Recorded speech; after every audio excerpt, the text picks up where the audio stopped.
Xolos, sizlarga Onyx bilan lifehack ko'rsataman. Onyxda avtoparkovkasini hozir Nexus 3 bilan Lacetti'ni qo'yib qo'ydik. Mashitga hozir o'zi olib kirib parkovka qilib bera oladimi yo'qmi, o'shani hozir sizlar bilan eksperiment qilib ko'ramiz. Hozir mana topa oladimi yo'qmi ko'ramiz. Knopkani bosdik. Monitorda ikkita mashina turibdi. Bu yerda ham Nexus 3 bor. Mana topdi. Bosilgandan keyin o'zi aytadi, ustida yozuv chiqyapti. Dvigatel periodda. To'xta dedi. Men zadniga urib, mana o'zi aytib turadi.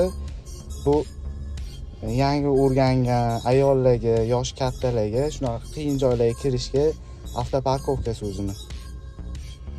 Ko'ringlar, mana monitorda ko'rsatyapti. Mana bu yoqda mashina ham turibdi. Mana o'zi topdi. O'zi hammasi monitorda aytib turibdi, orqaga oldi dedi. O'zi boshqaradi.